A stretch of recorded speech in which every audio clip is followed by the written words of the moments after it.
Hello guys, इस video में हम डिस्कस करेंगे आरसीसी के ऑब्जेक्टिव क्वेश्चंस क्वेश्चन नंबर 31 से क्वेश्चन नंबर 45 तक। क्वेश्चन नंबर 31 है एग्जामाइन द फॉलोइंग स्टेटमेंट्स। आपको 4 स्टेटमेंट दिए गए हैं, इसमें से आपको बताना है कौन कौन से स्टेटमेंट आपके करेक्ट हैं। ठीक है, इसमें फर्स्ट स्टेटमेंट हमारा क्या है, factor of safety for steel should be based on it's yield stress. ठीक है, इसमें हमको क्या कहा गया है कि जो स्टील है उसकी फैक्टर ऑफ सेफ्टी किस पे बेस्ड है, उसकी यील्ड स्ट्रेस पे। तो हम देखते हैं स्टील और कंक्रीट इन दोनों की जो स्ट्रेस फैक्टर ऑफ सेफ्टी होती है वो किस पे बेस्ड होती है, हम वो देखेंगे अभी। तो जो बीम होती है वो कोलैप्स कब होगी, जब स्ट्रेस स्टील में किसके बराबर हो जाए, उसकी यील्ड स्ट्रेंथ के बराबर या यील्ड स्ट्रेस के बराबर। जब बीम क्या हो जाती है, कोलैप्स हो जाती है। और कंक्रीट में स्ट्रेस किसके बराबर हो जाती है, उसकी अल्टीमेट स्ट्रेंथ के बराबर। ओके फ्रेंड्स, तो हमारा ऑप्शन हम देखते हैं, ऑप्शन क्या है, ऑप्शन ए हमारा है factor of safety for steel should be based on it's yield stress. ठीक है, तो हमारा ऑप्शन ए क्या होगा, करेक्ट होगा, क्योंकि फैक्टर ऑफ सेफ्टी स्टील की किस पे बेस्ड होती है, उसकी यील्ड स्ट्रेस पे। ऑप्शन ए हमारा क्या होगा, करेक्ट होगा। और ऑप्शन बी हमारा इनकरेक्ट होगा। ऑप्शन सी देखते हैं, factor of safety for concrete should be based on it's yield stress, ये भी गलत है, ऑप्शन सी। ऑप्शन हमारा स्टेटमेंट फोर्थ देखते हैं, factor of safety for concrete should be based on it's ultimate stress. Okay friends, तो हमारा इस चारों स्टेटमेंट से स्टेटमेंट फर्स्ट और स्टेटमेंट फोर ये दोनों हमारे क्या होंगे, करेक्ट होंगे। तो इसके बेसिस पे हम देखेंगे तो हमारा ऑप्शन कौन सा सही होगा, option B is correct, first and fourth. ठीक है, तो हमारा क्वेश्चन 31 का आंसर क्या होगा, answer B is correct. Next question है, for a reinforced concrete section the shape of shear stress diagram is. ठीक है, इसमें आपको पूछा गया है कि जो आरसीसी सेक्शन है, ठीक है, आरसीसी सेक्शन में आपको बताना है कि शेयर स्ट्रेस का शेप क्या होगा, आपको शेप बताना है। तो जो आरसीसी स्ट्रक्चर होता है हमारा, आरसीसी सेक्शन है, इस सेक्शन में रेक्टेंगुलर सेक्शन में शेयर स्ट्रेस का जो शेप होता है वो कैसा होता है, न्यूट्रल एक्सिस के ऊपर कैसा होगा, न्यूट्रल एक्सिस के ऊपर वो होता है पैराबोलिक होता है, और न्यूट्रल एक्सिस के नीचे कैसा होगा, रेक्टेंगुलर होगा। वो न्यूट्रल एक्सिस के नीचे रेक्टेंगुलर होता है और न्यूट्रल एक्सिस के ऊपर कैसा होता है, पैराबोलिक होता है। तो इससे हम देखते हैं हमारा कौन सा ऑप्शन सही होगा। ऑप्शन ए और बी तो गलत है, ऑप्शन सी हमारा parabolic above neutral axis and rectangular below neutral axis. तो हमारा आंसर 32 का आंसर क्या हो जाएगा, C is correct, answer C is correct. Next question है, डायगोनल टेंशन इन बीम। ठीक है, इसमें कहा गया है कि डायगोनल टेंशन बीम में कहाँ पर होते हैं। ऑप्शन ए हमारा is maximum at neutral axis, option A में क्या कहा गया है कि ये न्यूट्रल एक्सिस पे मैक्सिमम होता है। ऑप्शन बी है decreases below the neutral axis and increase above the neutral axis. ठीक है, तो हम समझते हैं डायगोनल टेंशन बीम में कहाँ पर होते हैं। तो हम देखते हैं इस फिगर में आप देख सकते हैं। उससे पहले हम समझेंगे डायगोनल टेंशन होते कहाँ कैसे हैं और किसके कारण डायगोनल टेंशन बीम में आते हैं। The tension which is caused in the tensile zone of beam due to shear at or near the supports is called a diagonal tension. ठीक है, इसमें क्या कहा गया है कि जो डायगोनल टेंशन होते हैं वो किसके कारण आते हैं, जो शेयर होता है बीम में जो शेयर फोर्स होता है उसके कारण क्या आते हैं, उसके डायगोनल टेंशन आते हैं। और वो कहाँ पर आते हैं, टेंसाइल जोन में। टेंसाइल जोन का मतलब क्या होगा, ये बीम है आपकी और ये बीम की क्या होगी, न्यूट्रल एक्सिस होगी। ठीक है, ये क्या होगी, बीम की न्यूट्रल एक्सिस। जब बीम पर लोड आता है या बीम का खुद का जो लोड होता है और बीम के ऊपर जो लाइव लोड या डेड लोड आएगा उसके कारण क्या होता है, बीम इस तरीके से बेंड होगी। ठीक है, बीम इस तरीके से बेंड होती है तो इसके लोअर पोर्शन में टेंशन आता है, न्यूट्रल एक्सिस के नीचे जो होगा उसमें टेंशन फोर्स आता है। तो हमारा वो क्या कहलाएगा, टेंसाइल जोन कहलाता है। ठीक है, वो हमारा क्या कहलाएगा, टेंसाइल जोन, क्योंकि बीम की न्यूट्रल एक्सिस के नीचे क्या होगा, टेंशन होता है। तो इस टेंसाइल जोन में क्या होगा, क्रैक्स आएंगे। किसके कारण क्रैक्स आते हैं, इस शेयर फोर्स के कारण। और जो क्रैक्स होते हैं वो कहाँ पर आते हैं, सपोर्ट के पास में आते हैं। ये near the supports is called diagonal tension. ठीक है, ये कहाँ पर आएंगे, सपोर्ट के पास में जो आते हैं वो हमारे कहलाते हैं डायगोनल टेंशन कहलाएंगे। Which is caused by shear can not be resisted by concrete alone. ठीक है, तो हमारी जो कॉन्क्रीट होती है वो अकेली इसको सह नहीं पाती, इसको रजिस्ट नहीं कर पाती है। तो हम क्या करते हैं, इस जोन में शेयर रेनफोर्समेंट हम प्रोवाइड कर देते हैं। इसमें हम क्या करते हैं, शेयर रेनफोर्समेंट प्रोवाइड कर देते हैं जिससे कि वो क्रैक्स ना आए। ठीक है दोस्तों, तो इसमें हम क्या, हमारा आंसर क्या होगा कि न्यूट्रल एक्सिस के जो नीचे होते हैं टेंसाइल जोन जो हमारा होगा, यहाँ पर टेंशन क्रैक्स आएंगे न्यूट्रल एक्सिस के बिलो। ठीक है। और न्यूट्रल एक्सिस के अबव क्या होंगे, टेंसल जो हमारे टेंशन क्रैक्स होते हैं वो हमारे क्रैक्स इसमें नहीं आएंगे, डायगोनल टेंशन क्रैक्स ऊपर नहीं होते हैं या मिनिमम होते हैं। ठीक है, तो हमारा ऑप्शन हम देखते हैं, ऑप्शन क्या होगा, diagonal tension in the beam increase below the neutral axis and decrease above the neutral axis. Option C हमारा क्या होगा, करेक्ट होगा, increase below the neutral axis. Neutral axis के नीचे क्या होते हैं, वो आधा होते हैं, और ऊपर क्या होंगे, न्यूट्रल एक्सिस के ऊपर वो कम हो जाते हैं या जीरो हो जाते हैं। ठीक है, ऑप्शन सी हमारा क्या होगा, करेक्ट होगा। और आप इसमें देख सकते हो जो क्रैक्स हैं, आपको क्रैक्स दिखाई दे रहे होंगे, ये जो क्रैक्स इसके सपोर्ट पर है ये कितने डिग्री पर है, हॉरिजॉन्टल से 45 डिग्री पे है, और ये भी कितनी डिग्री पे है, 45 डिग्री पे।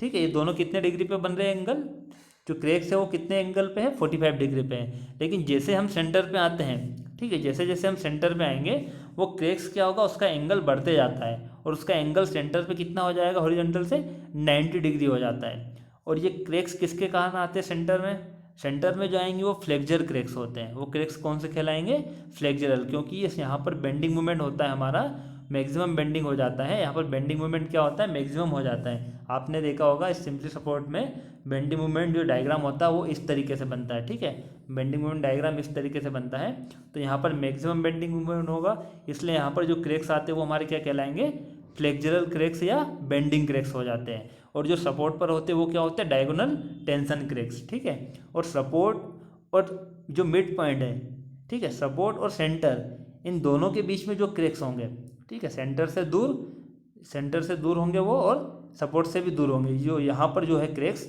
वो हमारे कौन से कहलाएंगे, दोनों के कारण होते हैं। वो कौन से होंगे, दोनों को होंगे, फ्लेक्चरल भी होंगे और शेयर फोर्स, दोनों के कारण क्रैक्स आते हैं। ठीक है, वो दोनों के कारण होंगे, फ्लेक्चरल और शेयर के कारण। यहाँ पर आपके शेयर के कारण क्रैक्स आ रहे हैं, यहाँ पर आपके फ्लेक्चरल के कारण आ रहे हैं, और बीच में दोनों के कारण आएंगे, शेयर फोर्स के कारण भी आएंगे और फ्लेक्चरल फोर्स के भी कारण इसमें क्रैक्स आएंगे। ओके फ्रेंड्स, तो हमारा ऑप्शन क्या हो जाएगा, ऑप्शन सी हमारा करेक्ट होगा, increase below the neutral axis and decrease above the neutral axis. Next question है question number 34, if a beam fails in bond, ठीक है, बीम किस में फेल हो रही है, बॉन्ड में, then its bond strength can be increased most economically by. ठीक है, तो हम क्या करेंगे कि हमारी बॉन्ड स्ट्रेंथ बढ़ जाए। ऑप्शन ए हमारा increasing the depth of beam, option B हमारा using thinner bars but more in number, option C है using thicker bars but less in number, और लास्ट ऑप्शन हमारा है प्रोवाइडिंग वर्टिकल स्टिरअप्स। ठीक है, तो हम देखते हैं क्या होता है, बॉन्ड स्ट्रेंथ हमारी क्या होती है। बॉन्ड स्ट्रेंथ का मतलब होता है दोस्तों, जो हमारी कंक्रीट है और स्टील है, इन दोनों के बीच में ग्रिप कितनी है, वो हमारी क्या रिप्रेजेंट करेगी, उसकी बॉन्ड स्ट्रेंथ। ठीक है, कि कंक्रीट और स्टील के बीच में ग्रिप कितनी है। तो इसमें दोस्तों इस फॉर्मूले से हम देख सकते हैं, जो बॉन्ड स्ट्रेंथ है वो जो डायमीटर है उसकी क्या है, इन्वर्सली प्रोपोर्शनल है। वो कैसी है, इन्वर्सली प्रोपोर्शनल है। तो डायमीटर जितना कम होगा बार का, हमारी बॉन्ड स्ट्रेंथ कितनी होगी, अधिक होगी। ठीक है दोस्तों, इसमें आप देख सकते हो ये फॉर्मूले में इन सभी की मीनिंग्स लिखी है। एल का मतलब क्या होगा, लेंथ ऑफ बार है, diameter of bar, bond failure load है, अल्टीमेट बॉन्ड स्ट्रेस हो जाएगी। तो हमारा इसमें बॉन्ड स्ट्रेंथ इंक्रीज कैसे हो सकती है, या तो हम क्या करें, पीबी को बढ़ा दें, कंप्रेसिव स्ट्रेंथ ऑफ कंक्रीट हम बढ़ा दें, या फिर इंक्रीज क्या कर दें, डायमीटर ऑफ बार हम क्या कर दें, डिक्रीज कर दें, डायमीटर ऑफ बार को क्या कर दें, हम डिक्रीज कर दें। इन दोनों को यदि हम कंप्रेसिव स्ट्रेंथ को बढ़ाएंगे या डायमीटर ऑफ बार को कम करेंगे, तो उससे क्या होगा, बॉन्ड स्ट्रेंथ जो होगी वो हमारी क्या हो जाएगी, इंक्रीज हो जाएगी। ठीक है, लेकिन हमको जो टोटल एरिया है, एरिया ऑफ स्टील जो है वो हमें कांस्टेंट रखना है। तो हम क्या करेंगे, उसको कांस्टेंट रखने के लिए नंबर ऑफ हम क्या करते हैं, जो बार्स होते हैं वो नंबर्स बढ़ा देते हैं, लेकिन वो थिनर रहेंगे। ठीक है, उनका डायमीटर क्या होगा, कम होगा, using thinner bars but more in number.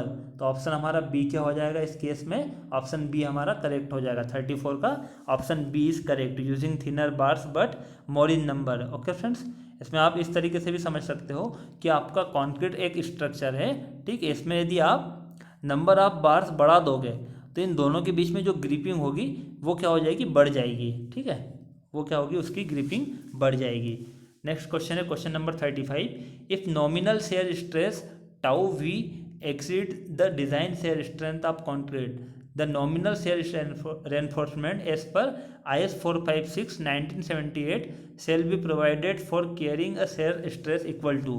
ठीक है, इसमें आपको पूछा गया कि रेनफोर्समेंट हम कितनी प्रोवाइड करेंगे। तो इस क्वेश्चन में आप देखिए, क्वेश्चन में क्या पूछा गया है कि जो शेयर स्ट्रेस है, ठीक है, वो क्या है, शेयर स्ट्रेस टाउ वी, वो क्या है, एक्सीड हो जाएगी किससे, टाउ सी से। तो आपको इसमें बताना है कि जो रेनफोर्समेंट होगी, रेनफोर्समेंट हम कितनी प्रोवाइड करेंगे, किस स्ट्रेस के लिए प्रोवाइड करेंगे। तो हम समझते हैं नॉमिनल शेयर क्या होती है और डिज़ाइन शेयर क्या होती है। नॉमिनल शेयर का मतलब होता है कि उस स्ट्रक्चर पे लोड कितना आ रहा है, जो भी हमारा स्ट्रक्चर है उस पर शेयर फोर्स कितना आ रहा है, ठीक है, वो हमारा क्या कहलाएगा, नॉमिनल शेयर हो जाएगी। और डिज़ाइन शेयर का मतलब क्या हो जाएगा कि एक्चुअल जो स्ट्रक्चर हमारा है वो कितनी स्ट्रेंथ को, कितने लोड को रजिस्ट कर पा रहा है, वो हमारी क्या हो जाएगी, डिज़ाइन शेयर हो जाएगी। ठीक है, ठीक है दोस्तों, इसमें आपको समझ में आया होगा कि टाउ वी क्या है, कि कितना लोड स्ट्रक्चर पर आ रहा है, और टाउ सी का मतलब है कि कितना स्ट्रक्चर लोड उसको सह पा रहा है, कितना लोड सह पा रहा है। तो क्वेश्चन में क्या बताया गया है कि लोड ज़्यादा आ रहा है और जो कॉन्क्रीट है वो हमारा लोड कम ले पा रहा है। तो हमको क्या करना पड़ेगा उस केस में, हमें रेनफोर्समेंट प्रोवाइड करना पड़ेगा। यदि हमारा जो इम्पोज्ड लोड है वो ज़्यादा है किसके कंपेयर में, जो रजिस्टिंग लोड है, तो हमें क्या करना पड़ता है वहाँ पर, उस केस में जितना भी अधिक लोड आ रहा है, ठीक है, टाउ इस केस में देखते हैं हम, टाउ भी ज़्यादा है टाउ सी से, तो ये हमारी रजिस्टिंग लोड है, ये कॉन्क्रीट इतना रजिस्ट कर लेगा। और ज़्यादा कितना होगा, टाउ वी माइनस टाउ सी, इतना लोड ज़्यादा आ रहा है, तो इसके लिए हम क्या करेंगे, रेनफोर्समेंट की डिज़ाइन कर देंगे। इस लोड के लिए हम क्या करेंगे, रेनफोर्समेंट की डिज़ाइन करेंगे, क्योंकि ये इतना लोड अधिक आ रहा है। ठीक है, तो हमारा ऑप्शन हम देखते हैं, ऑप्शन हमारा कौन सा हो जाएगा करेक्ट, इसके लिए ऑप्शन सी हमारा क्या होगा, करेक्ट होगा। इसमें आप दो केस भी देख सकते हो, मैंने दो केस आपको बताया, केस फर्स्ट और केस सेकंड। केस फर्स्ट में क्या है, यदि जो कॉन्क्रीट हमारी है इसमें टाउ सी है, रजिस्टिंग लोड है, वो अप्लाइड लोड से जितना लोड आ रहा है उससे अधिक होगा, तो हम क्या करेंगे, मिनिमम रेनफोर्समेंट हम प्रोवाइड कर देंगे। जितनी मिनिमम होती है उतनी हम शेयर रेनफोर्समेंट क्या करेंगे, उसमें प्रोवाइड कर देंगे। लेकिन यदि टाउ सी लेस देन हो जाएगा टाउ वी से, ये हमें क्वेश्चन में दिया गया है, ये वाला जो केस 2 है वो हमारा क्वेश्चन है। तो इस केस में हम क्या करते हैं, रेनफोर्समेंट किसके लिए प्रोवाइड करते हैं, टाउ वी माइनस टाउ सी, जितना लोड हमारा बढ़ जाएगा उसके लिए हम क्या कर देंगे, रेनफोर्समेंट प्रोवाइड कर देंगे। ठीक है दोस्तों, नेक्स्ट क्वेश्चन देखते हैं, question number 36। If the depth of neutral axis in a beam is more than the depth of critical neutral axis. ठीक है, तो उस सेक्शन को हम क्या कहेंगे, जब हमारी जो एक्चुअल न्यूट्रल एक्सिस है उसकी डेप्थ क्या है, अधिक है। ठीक है, इससे आपको इस क्वेश्चन को इस तरीके से भी आप समझ सकते हो कि जो एक्चुअल है वो मोर है। ठीक है, एक्चुअल न्यूट्रल एक्सिस क्या हमारी मोर है, मोर है या ओवर है, अधिक है, तो उस केस में हम ओवर रेनफोर्समेंट हम बीम की डिज़ाइन कैसे करेंगे, या बीम को क्या कहेंगे हम, ओवर रेनफोर्स बीम। अब इसको हम समझते हैं। ये तो मैंने आपको बता दिया कि किस तरीके से आप इसको याद कर सकते हो। हमारी एक्चुअल न्यूट्रल एक्सिस यदि मोर है, इसका मतलब ओवर हो जाएगी, ज़्यादा है, तो हमारा बीम कौन सी होगी, वो ओवर रेनफोर्स बीम। हम अब समझेंगे तीन हमारे जो सेक्शन होते हैं। बैलेंस सेक्शन का मतलब क्या होता है, बैलेंस्ड सेक्शन वो होता है जहाँ पर स्ट्रेस कंक्रीट और स्टील में बराबर हो जाए, बैलेंस हो जाए। जिस सेक्शन में स्ट्रेसेस कंक्रीट और स्टील में बराबर हो जाती है तो वो क्या कहलाएगी, हमारी बैलेंस सेक्शन कहलाएगी, या बैलेंस सेक्शन वो उसको हम कहेंगे। ठीक है दोस्तों, और उसमें जो percentage of steel corresponding to this section is called balanced steel. ठीक है, उसके अकॉर्डिंग जो बैलेंस सेक्शन में जितना भी स्ट्रेस आ रहा है स्टील में, उसके अकॉर्डिंग जो हम स्टील प्रोवाइड करेंगे वो हमारी कौन सी कहलाएगी, बैलेंस्ड स्टील कहलाएगी। और उसमें न्यूट्रल एक्सिस किसके बराबर होती है, क्रिटिकल एक्सिस के बराबर न्यूट्रल एक्सिस होती है। ठीक है, अंडर रेनफोर्समेंट में क्या होता है, the percentage of steel provided is less. Under में आप नाम से समझ में आ रहा है, अंडर रेनफोर्समेंट, इसका मतलब क्या है कि रेनफोर्समेंट क्या है, कम है। ठीक है, कम है, तो उस केस में हमारी जो न्यूट्रल एक्सिस होती है वो क्या हो जाती है, शिफ्ट अपवर्ड में शिफ्ट हो जाएगी। न्यूट्रल एक्सिस हमारी क्या हो जाएगी, N C is less greater than N है, एक्चुअल से क्या हो जाएगी, वो अंडर में हो जाएगी, एक्चुअल हमारी क्या होगी, कम होगी। ठीक है, इससे आप समझ सकते हो जो एक्चुअल होगी न्यूट्रल एक्सिस वो अंडर रेनफोर्स सेक्शन में क्या हो जाएगी, एक्चुअल न्यूट्रल एक्सिस अंडर हो जाएगी, कम हो जाएगी। Okay friends, the stress in steel first reaches it's permissible value while the concrete is under stress. ठीक है, इसमें स्ट्रेस स्टील में क्या हो जाती है, पहले आ जाती है, मैक्सिमम हो जाती है स्टील में, लेकिन कंक्रीट में वो स्ट्रेस आ नहीं पाती प्रॉपर। नेक्स्ट हमारा देखते हैं हम ओवर रेनफोर्स सेक्शन है। इसमें क्या होता है, the percentage of steel provided greater than balance section. Balance section से हम क्या करते हैं, इसमें भी आपको नाम से ही समझ में आ जाएगा, जो हमारा सेक्शन है वो कौन सा है, ओवर रेनफोर्समेंट। तो इसमें हम स्टील जो प्रोवाइड करेंगे वो क्या होगी, हमारी ओवर होगी, वो ज़्यादा होगी। किससे ज़्यादा होगी, बैलेंस सेक्शन से। और इस केस में हमारी जो एक्चुअल न्यूट्रल एक्सिस होती है वो किससे ज़्यादा होती है, क्रिटिकल से। और यही हमारा क्वेश्चन भी है, क्वेश्चन भी यही पूछा गया है। ठीक है, तो हमारा आंसर क्या हो जाएगा, क्वेश्चन नंबर 33 का answer C is correct. Next question हम देखते हैं 37। If the depth of neutral axis for singly reinforcement rectangular section is represent by K D. ठीक है, इसमें आपको क्या कहा गया है कि जो सिंगली रेनफोर्समेंट सेक्शन है उसमें न्यूट्रल एक्सिस की डेप्थ किससे रिप्रेजेंट की गई है, के डी से। और वर्किंग स्ट्रेस डिज़ाइन, दो प्रकार से हम डिज़ाइन करते हैं, एक LSM होती है और एक होती है WSM।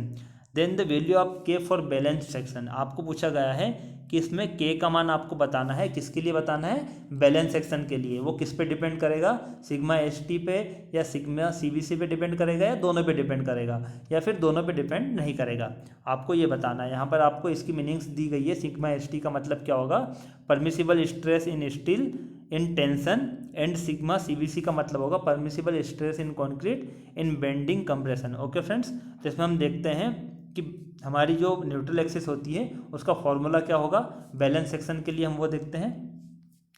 ये हमारा फॉर्मूला इसमें लिखा हुआ, critical depth of neutral axis. ठीक है, एन का फॉर्मूला KD। ठीक है, यहाँ पर के का मान क्या हो जाएगा, M sigma CBC divided by sigma CBC plus sigma ST, ये फॉर्मूला होता है के का। ठीक है, इनटू डी इसमें हम कर देंगे। M क्या होता है हमारा, M होता है 280 divided by 3 sigma CBC। Okay friends, इसमें जब हम M की वैल्यू रखेंगे तो हमारा फॉर्मूला ये डिराइव हो जाता है। ठीक है, ये हमारा क्या हो जाएगा, फॉर्मूला N का। इसमें आपको पूछा गया है ये जो K की वैल्यू है ये किस पे डिपेंड करती है, तो इस फॉर्मूले में आप देख सकते हो जो K है वो किस पे डिपेंड करता है, ओनली सिग्मा ST। वो किस पे डिपेंड करेगा, सिर्फ सिग्मा ST पे डिपेंड करेगा। तो हम देखते हैं हमारा क्वेश्चन 37 का आंसर क्या हो जाएगा, डिपेंड्स ओनली सिग्मा ST। तो हमारा आंसर क्या होगा, आंसर A इज करेक्ट। 37 का आंसर क्या हो जाएगा, depends on sigma ST only. Okay friends, question number 37 का answer A is correct. Next question देखते हैं हम, question number 38। If the permissible stress in steel in tension is 140 newton per mm², then the depth of neutral axis for singly reinforcement rectangular balance section will be. इसमें भी आपको क्या पूछा गया है, एक रेक्टेंगुलर बैलेंस सेक्शन है, section कौन सा है, बैलेंस सेक्शन है। इसमें आपको क्या दी गई है, सिग्मा ST की वैल्यू दी गई है, कितनी है वो 140 न्यूटन पर mm²। इसमें आपको बताना है, क्या बताना है, डेप्थ ऑफ न्यूट्रल एक्सिस बताना है, किसके टर्म्स में बताना, D के टर्म्स में। ठीक है, तो हमारा फॉर्मूला हमने अभी पहले ही डिस्कस किया, ये फॉर्मूला होता है। ठीक है, इस फॉर्मूले में हम क्या करेंगे, ये जो हमारा फॉर्मूला है इसमें हम 3 से डिवाइड कर देंगे। 3 से डिवाइड करेंगे तो ऊपर क्या हो जाएगा, 280/3। ठीक है, divided by 280 divided by 3 plus क्या हो जाएगा, सिग्मा ST। ठीक है दोस्तों, ये हमारा नया फॉर्मूला बन जाएगा। यहाँ से हमें n इजिकल टू, इस फॉर्मूले में हम क्या रखेंगे, सिग्मा ST का मान रखेंगे। तो हम देखते हैं क्या होता है, जब हम सिग्मा ST, ये हमारा जो फॉर्मूला है, इस फॉर्मूले में जब जो फॉर्मूला अभी लास्ट में हमने देखा था 280/3 जब करेंगे तो ये आ जाएगा हमारा 93.99, 93.33, और यहाँ पर भी क्या हो जाएगा 93.33। यहाँ पर जब हम सिग्मा ST की वैल्यू क्या रखते हैं, 140 रखते हैं, तो हमारी वैल्यू आ जाएगी 0.4D। D के टर्म में क्या होगी, 0.4D। तो KD कितना हो जाएगा हमारा, 0.4D। हमारी न्यूट्रल एक्सिस क्या हो जाएगी, 0.4D। कौन से सेक्शन में, बैलेंस सेक्शन में। ठीक है दोस्तों, तो हमारा आंसर क्या हो जाएगा, क्वेश्चन नंबर 38 का आंसर क्या होगा, answer B is correct, 0.4D। Next question देखते हैं 39। Modulus of elasticity of steel as per IS 456/1978। इसके अकॉर्डिंग आपको बताना है मॉडुलस ऑफ इलास्टिसिटी। तो हमारे 2 कोड है स्टील, इसमें IS 456, इसमें एक 1978 है, और वो अपडेट होके फिर कौन सा बना हमारा, लेटेस्ट कौन सा है, 2000। ठीक है, इस दोनों के अकॉर्डिंग हम अगर देखेंगे तो हमारी जो मॉडुलस ऑफ इलास्टिसिटी होती है वो स्टील के लिए क्या होती है, 200 किलो न्यूटन पर mm²। ये हमारा आंसर होगा, C इज करेक्ट होगा। दोनों कोड से यही आंसर हमारा होगा, 200 किलो न्यूटन पर mm², या फिर क्या होगा ये इसको हम और क्या कह सकते हैं 200 गीगापास्कल, और क्या हो जाएगा दोनों ये सेम होगा 200 गीगापास्कल या 200 किलोन्यूटन पर एम एम स्क्वायर। और जो कॉन्क्रीट की होती है वो कितनी होती है 30 गीगापास्कल या 30 किलोन्यूटन पर एम एम। इसमें क्यूब हो गया, ये क्या होगा मीटर स्क्वायर आएगा यहाँ पर। हम इसको देख लेते हैं ये क्या होती है मॉडुलस ऑफ इलास्टिसिटी, या इसको हम और क्या कह सकते हैं यंग्स मॉडुलस। ये एक अनुपात होता है, एक रेशियो होता है किसका किसका, स्ट्रेस और स्ट्रेन का ऑफ इलास्टिक सब्सटेंस। मतलब इस रेंज में जो स्ट्रेस और स्ट्रेन का अनुपात होगा उसको हम क्या कहेंगे यंग्स मॉडुलस कहलाएगा हमारा, या क्या कहलाएगा वो modulus of elasticity. Okay friends, तो इसमें आपको इसकी वैल्यू याद रखना है, कॉन्क्रीट और स्टील दोनों की कितनी होती है मॉडुलस ऑफ इलास्टिसिटी 200 होगी मॉडुलस ऑफ इलास्टिसिटी स्टील की, और कॉन्क्रीट की कितनी होती है 30। ठीक है दोस्तों, तो क्वेश्चन नंबर 39 का answer C is correct. Next देखते हैं हम question number 40, minimum grade of concrete to be used in reinforce concrete as per IS 456 1978। ठीक है दोस्तों, तो इसमें आपको ध्यान रखना है कोड कौन सा पूछा गया है 1978। तो 1978 में हम जो मिनिमम जो ग्रेड होती है कॉन्क्रीट की किसके लिए रेनफोर्स के लिए, जहाँ पर हम स्टील यूज़ करते हैं उस केस में हमारी जो ग्रेड होगी मिनिमम कॉन्क्रीट की वो कितनी होगी M15 होती है। ठीक है दोस्तों, और यदि हम उस कोड की बात करें 2000 का जो कोड है हमारा उसकी बात करें तो उसमें मिनिमम ग्रेड कौन सी है M40 होगी जब स्टील हम यूज़ करते हैं। ठीक है, इसमें आप देख भी सकते हो minimum grade of concrete to be used in reinforced concrete as per IS 456 1978 उसके अकॉर्डिंग कितनी है M15 है। मैंने हाईलाइट भी किया है इसमें आपको 1978 और 2000 को, इन दोनों की ग्रेड आपको ध्यान रखना है। कोड यदि 1978 पूछा जाता है तो आपका आंसर क्या होगा M15, और 2000 में कितनी होगी मिनिमम ग्रेड कॉन्क्रीट की M20। ठीक है दोस्तों, क्वेश्चन नंबर 40 का आंसर क्या हो जाएगा A is correct. Next question है 41, for concreting of heavily reinforce section without vibration the workability of concrete expressed at compacting factor should be. आपको इसमें कॉम्पैक्टिंग फैक्टर दिया गया है और आपको बताना है कि हेवली रेनफोर्स सेक्शन है उसमें विदाउट वाइब्रेशन के लिए कॉम्पैक्टिंग फैक्टर कितना होगा। तो हम देख लेते कॉम्पैक्टिंग फैक्टर का मतलब होता है कि कॉन्क्रीट को पार्शियली वर्केबिलिटी उसकी है partially compacting divided by fully compacting. ठीक है, किसी भी कॉन्क्रीट को partially compacting divided by fully compacting करने का जो अनुपात होगा वो क्या कहलाएगा हमारा कॉम्पैक्टिंग फैक्टर है। ओके फ्रेंड्स, तो इसमें कहा गया है कि यदि कॉन्क्रीट को हम वाइब्रेट नहीं करें, ठीक है, यदि जो हमारा रेनफोर्स सेक्शन है उसमें हमने कॉन्क्रीट को फिल किया और उसमें वाइब्रेशन हमने नहीं किया, तो जितना कॉम्पैक्शन उसमें हुआ है डिवाइडेड बाय यदि हम उसमें वाइब्रेशन करें और उसको फुली कॉम्पैक्टेड कर दें तो उन दोनों का अनुपात क्या कहलाएगा कॉम्पैक्टिंग फैक्टर। तो ये पूछा गया दोनों का अनुपात कितना होगा। तो इस टेबल में आप देख सकते हो जो टेबल दी गई है इसमें जो हमारी मीडियम डिग्री ऑफ वर्केबिलिटी है इसमें normal reinforce work without vibration और हेवली रेनफोर्समेंट ये दोनों दिया गया है। तो उसकी लिमिट क्या होगी 0.92 से 0.935। ठीक है, तो हमारा आंसर क्या हो जाएगा अबव 0.92। ठीक है, 0.92 से क्या होगी वैल्यू क्या होगी उसकी अधिक होगी कॉम्पैक्टिंग फैक्टर की। ठीक है दोस्तों, 41 का आंसर क्या हो जाएगा answer D is correct. Next question है हमारा question number 42, maximum quantity of water needed पर 50 kg of cement for M15 grade of concrete. ठीक है दोस्तों, इसमें क्या पूछा गया है कि M15 ग्रेड है कॉन्क्रीट की और उसमें सीमेंट कितनी है 50 kg है, तो हम कितना वाटर यूज़ करेंगे M15 ग्रेड के लिए 50 kg सीमेंट है तो हम कितना वाटर उसमें मिलाएंगे। ठीक है दोस्तों, तो हम इसमें देखते हैं 50 kg पर 50 kg ऑफ सीमेंट या 1 बैग सीमेंट है तो उसमें यदि M5 ग्रेड है कॉन्क्रीट की तो उसके लिए हम कितना वाटर यूज़ करते हैं 60 kg या 60 kg वाटर उसमें मिलाते हैं 60 kg या 60 लीटर। ठीक है दोस्तों, और इसमें वाटर सीमेंट रेशियो भी दिया गया है कितना होता है 1.2। तो इसमें आप या तो ये वाले चीज़ें याद रख लो, ठीक है, वाटर की क्वांटिटी याद रख लो या वाटर सीमेंट रेशियो याद रख लो। यदि आप दो में से एक चीज़ याद रखोगे तो दूसरी आप निकाल सकते हो। कैसे निकालोगे आप, यदि आपको वाटर सीमेंट रेशियो पता है M5 ग्रेड के लिए और 50 kg सीमेंट है उसके लिए यदि आपको वाटर सीमेंट रेशियो पता है तो आप वाटर निकाल लोगे। कैसे निकालोगे, वाटर डिवाइडेड बाय सीमेंट कितना है, वाटर डिवाइडेड बाय सीमेंट आपको दिया गया है 1.2 है। ठीक है दोस्तों, तो यहाँ पर सीमेंट कितना है 50 kg है, 50 kg को जब 1.2 से मल्टीप्लाई करोगे तो आपका क्या निकलेगा वाटर कंटेंट निकलेगा, और वाटर कंटेंट कितना हो जाएगा 50 × 1.2। ठीक है, वाटर कंटेंट आपका कितना होगा 50 इंटू 1.2, तो आपका यहाँ से वाटर निकलेगा और वाटर कितना हो जाएगा 60 kg या 60 लीटर। इस तरीके से आप इन सभी ग्रेड के वाटर कंटेंट या वाटर सीमेंट रेशियो, इन दोनों में से एक चीज़ आप याद कर लेना, ठीक है। तो हमारा आंसर क्या हो जाएगा, क्वेश्चन नंबर 42 का answer C is correct. Next question है 43, in case of hand mixing of concrete the extra cement to be added. ठीक है दोस्तों, यदि हम हैंड से मिक्स करते हैं कॉन्क्रीट को, कॉन्क्रीट की जब मिक्सिंग होती है, जब उसमें fine aggregate, coarse aggregate, cement और वाटर इन सभी को आपस में मिक्स करते हैं, यदि हम हैंड से करेंगे मिक्स तो उसमें कितनी सीमेंट हमें एक्स्ट्रा ऐड करना पड़ेगी। ठीक है दोस्तों, तो हम देखते हैं मिक्सिंग कितने प्रकार से की जाती है कॉन्क्रीट की। कॉन्क्रीट की जो मिक्सिंग होती है वो दो प्रकार से की जाती है, एक तो हम हैंड मिक्सिंग करते हैं और एक होती है मशीन मिक्सिंग। आप इसमें देख भी सकते हो, जो हैंड मिक्सिंग है वो इस तरीके से की जाती है और जो मशीन मिक्सिंग है वो इस ड्रम में की जाती है। ठीक है, हम समझते हैं दोनों को।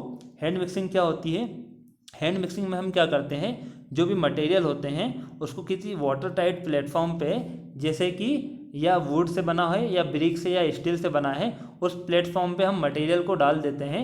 जो हमारे फाइन मटेरियल है, कोर्स एग्रीगेट है, सीमेंट है, इन तीनों को डाल देते हैं और उन तीनों को क्या करते हैं, कम से कम हम 3 बार मिक्स करते हैं। एटलीस्ट हम क्या करते हैं, 3 बार उसको ड्राई कंडीशन में बिना पानी डाले उसको मिक्स कर लेते हैं अच्छी तरीके से। फाइन एग्रीगेट को, कोर्स एग्रीगेट को और सीमेंट को आपस में मिक्स करते हैं। ठीक है, उसके बाद उसमें हम क्या करते हैं, 30 मिनट तक वाटर को ऐड किया जाता है और कंज्यूम होने दिया जाता है वाटर को। ठीक है दोस्तों, अब इसका यूज़ कहाँ पर किया जाता है हैंड मिक्सिंग का, जहाँ पर कि इम्पोर्टेंट वर्क नहीं है, यदि हम कोई काम कर रहे हैं और ज़्यादा इम्पोर्टेंट नहीं है वो, तो हम किसका यूज़ करते हैं, हैंड मिक्सिंग का यूज़ करते हैं। ठीक है दोस्तों, और यदि हैंड मिक्सिंग का यूज़ हमको करना पड़े, किसी इंपॉर्टेंट काम के लिए भी करना पड़े, तो हम क्या करते हैं, उसमें 10% सीमेंट ज़्यादा मिला देते हैं। उस केस में हम क्या कर देते हैं, 10% सीमेंट उसमें ज़्यादा मिला देते हैं। ठीक है दोस्तों, और मशीन मिक्सिंग में क्या करते हैं, इसमें हम जो भी मटेरियल्स हैं हमारे कॉन्क्रीट को बनाने के लिए, इंक्लूडिंग वाटर को भी हम क्या करते हैं, साथ में ही मिला देते हैं। जो रिवॉल्विंग ड्रम होता है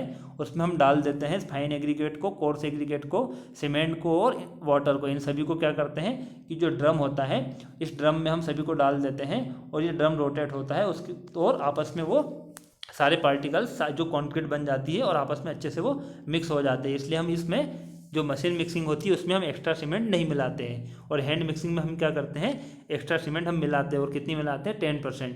तो हमारा 43 का आंसर क्या हो जाएगा, आंसर सी इज करेक्ट। 43 का आंसर क्या होगा, सी हमारा करेक्ट होगा। नेक्स्ट क्वेश्चन देखते हैं, question number 44, for walls, column and vertical faces of all structural members the form work is generally removed after. ठीक है, इसमें पूछा गया है कि वॉल, कॉलम या इस प्रकार से जो भी वर्टिकल मेंबर्स होते हैं उनमें जो फॉर्म वर्क होता है वो जनरली कितने दिनों के बाद रिमूव किया जाता है। तो हम देख लेते हैं, ये हमारा जो फॉर्म वर्क होता है इसको हम क्या कहेंगे, जो फॉर्म वर्क है हमारा, ये फॉर्म वर्क है और ये वर्टिकल फेसेस है। ठीक है, ये वर्टिकल, ये वॉल है, वॉल जब बना रहे हैं तो इसमें जो फॉर्म वर्क है ये कितने दिनों के बाद रिमूव किया जाता है। तो हम समझते हैं फॉर्म वर्क होता क्या है। फॉर्म वर्क का मतलब होता है, फॉर्म वर्क रिमूव कब करते हैं हम, जब जो कॉन्क्रीट होती है या जो स्ट्रक्चर होता है, जब वो सफिशिएंटली हार्ड हो जाता है और वो कैरी कर लेता है, उसका खुद का वेट कैरी कर ले, ओवन वेट, और उस पर जो आता है लाइव लोड्स, जब तक वो खुद का वेट और लाइव लोड को कैरी नहीं कर पाता, ले नहीं पाता है, सहन नहीं कर पाता है, तब तक हम फॉर्म वर्क रिमूव नहीं करते हैं। ठीक है दोस्तों, फॉर्म वर्क कब रिमूव किया जाता है, जो भी हमारा स्ट्रक्चर है, जब वो खुद का वेट और उस पर आने वाला लाइव वेट जब तक वो कैरी ना कर पाए तब तक हम फॉर्म वर्क को रिमूव नहीं करते हैं। आप यहाँ पर देख सकते हो, कॉलम्स, वॉल और वर्टिकल साइड्स होती है, जैसे कि बीम की जो वर्टिकल साइड्स होगी उसको हम रिमूव कितने दिन के बाद कर देते हैं, 24 से 48 आवर्स के बाद उसको रिमूव कर देते हैं। ठीक है दोस्तों, तो हमारा क्वेश्चन भी यही पूछा गया है कि वॉल, कॉलम्स और वर्टिकल फेसेस हैं उसको हम रिमूव कितने दिन के बाद कर देंगे, 24 से 48 आवर्स के बाद क्या कर देते हैं, उसको फॉर्म वर्क को रिमूव कर देते हैं। क्वेश्चन नंबर 44 का आंसर क्या हो जाएगा, हमारा आंसर ए इज करेक्ट। ठीक है दोस्तों, तो हम दूसरे भी समझ लेते हैं इसमें। यदि हमारी स्लेब है, ठीक है, हमारी स्लेब है, तो स्लेब में यदि प्रोप्स लेफ्ट अंडर, ठीक है, वहाँ पर प्रोप्स लगे हुए हैं, तो हम कितने दिनों के बाद रिमूव करेंगे, 3 दिनों के बाद। हमारी स्लेब है और स्लेब में जो फॉर्म वर्क होते हैं वो कितने दिनों के बाद रिमूव कर देते हैं हम, 3 दिन के बाद। और उसमें प्रोप्स क्या है, प्रोप्स हम हटाते नहीं है। प्रोप्स का मतलब होता है जो स्टिक्स है ना, इसमें आपको जो स्टिक्स दिखाई दे रहे हैं, ये जो स्टिक्स हैं जो स्लेब में लगे होंगे, ठीक है, ये स्लेब में भी आप लगाते हैं, तो स्लेब में जो लगे हुए हैं तो हम इसको नहीं रिमूव करेंगे। जो स्टिक्स हैं इस स्टिक्स को हम क्या करते हैं, इसको रिमूव नहीं करते, सिर्फ किसको रिमूव करेंगे, इसको रिमूव करते हैं। ये लगे हुए हैं कवर्स लगे हैं, इस कवर्स को हटा लेते हैं, लेकिन इसको स्टिक्स को हम नहीं हटाते हैं। तो वो क्या कहलाएगा हमारा प्रोप्स लेफ्ट अंदर। ठीक है, तो इस कंडीशन में स्लैब को हम क्या करते हैं, 3 दिन के बाद वो स्लैब्स के कवर हटा देते हैं और बीम होगी। ठीक है, और बीम में क्या होंगे, साइड वाले नहीं होंगे, जो साइड से होगी वो नहीं, जो उसके नीचे वाले होंगे। ठीक है, ये बीम है तो बीम में भी जो हमारी जो फॉर्म वर्क होती है वो चारों तरफ होती है, ऊपर भी होगी साइड में भी होती है। ठीक है, चारों तरफ फॉर्म वर्क होती है। तो हम जो चारों तरफ नहीं होगी, ऊपर नहीं होती है, ये तीनों तरफ होती है। तो नीचे वाली जो फॉर्म वर्क है बीम की वो कितने दिनों के बाद हटाएंगे, हम 7 दिन के बाद हटाएंगे। और 2 साइड की होगी वो कितने दिन के बाद हटा देते हैं, हम 24 से 48 आवर्स के बाद हटा देते हैं साइड वाली। ठीक है दोस्तों, इसी प्रकार से आप स्लैब और बीम की यहाँ पढ़ लेना, ये आपको समझ में आ जाएगा कितने दिनों के बाद हम फॉर्म वर्क रिमूव कर देते हैं। क्वेश्चन नंबर 44 का आंसर हमारा ए इज करेक्ट होगा। नेक्स्ट क्वेश्चन है 45, the individual variation between test strength of sample should not be more than. ठीक है, इसमें आपको पूछा गया है कि जो इंडिविजुअल स्ट्रेंथ होती है जो टेस्ट करते हैं हम कंक्रीट के सैंपल का, वो कितनी होनी चाहिए, उसको कितना उसमें वेरिएशन आ सकता है। ठीक है दोस्तों, तो इस क्वेश्चन को हम समझते हैं। ये जो वेरिएशन हम क्यों लेते हैं, जैसे 3 सैंपल है जो कंक्रीट है, आपको क्या करना है, इस कंक्रीट की स्ट्रेंथ आपको निकालना है लैब में। ठीक है दोस्तों, तो आपके पास कितने क्यूब है, 3 क्यूब है। आप 3 क्यूब की निकालोगे तो तीनों क्यूब की सेम सैंपल होगा, फिर भी उसकी स्ट्रेंथ सेम नहीं आएगी। कुछ ऐसे केस होते हैं कि 3 सैंपल आपने लिए हैं, तीनों सेम सैंपल से आपने 3 क्यूब बनाए हैं, लेकिन उन तीनों क्यूब की स्ट्रेंथ अलग अलग होगी, तो वो कितनी अलग हो सकती है। ठीक है, कुछ केस में क्या होता है कि अलग अलग उसमें वेरिएशन आ सकता है। वेरिएशन क्यों आता है वो हम समझते हैं। वो एक तो क्या कारण होता है उसका कि जो क्वालिटी होती है वो कंट्रोल नहीं हो पाती है। जो बेचिंग होती है, जब हम बेचिंग करते हैं, बेचिंग का मतलब होता है कि कंक्रीट को मेजरिंग करना डिफरेंट इंग्रेडिएंट को। जिस तरीके से सीमेंट, सैंड, कोर्स एग्रीगेट को वाटर मिलाने से पहले हम क्या करते हैं, उनको मेजर करते हैं, मापते हैं, तो हमारी वो क्या कहलाती, बेचिंग कहलाती। ठीक है, तो या तो बेचिंग करने में कुछ गलती कर दी हमने, ठीक है, और हम जब मिक्स भी करते हैं कंक्रीट को, तो कंक्रीट का एक नेचर होता है कि वो नॉन होमोजीनियस होती है, वो एक तरीके से प्रॉपर मिक्स नहीं हो पाती, कहीं पर मिक्स हो गई है, कहीं पर मिक्स नहीं हो पाती है, तो वो हमारी क्या कहलाएगी, नॉन होमोजीनियस। ठीक है, तो एक कारण तो ये हो गया हमारा कि जो कंक्रीट होती है उसका नेचर होता है कि वो नॉन होमोजीनियस है। ठीक है, और दूसरा कारण ये होता है कि हमारे कारण कुछ गलती हो जाए, हमने कुछ गलती कर दी, ह्यूमन एरर हो जाती है, तो उसके कारण भी क्या होती है कि उसमें जो स्ट्रेंथ होती है क्यूब की वो वेरी कर जाती है। ठीक है, सैंपल हमने सेम लिया, सेम सैंपल के 3 क्यूब हैं, लेकिन तीनों क्यूब में स्ट्रेंथ वेरी कर जाएगी।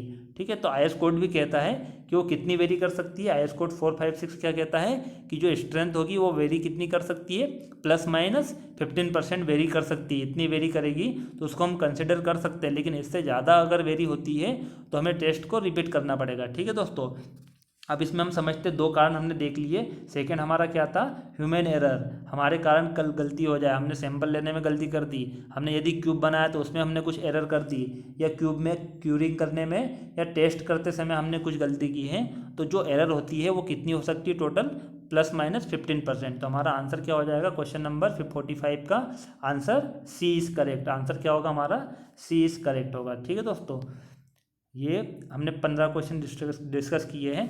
Thank you for watching. यदि वीडियो अच्छा लगा तो इसको लाइक कीजिए, कमेंट कीजिए, शेयर कीजिए और इस चैनल को सब्सक्राइब कीजिए, जिससे कि आपको नेक्स्ट वीडियो प्राप्त हो सके। थैंक यू दोस्तों।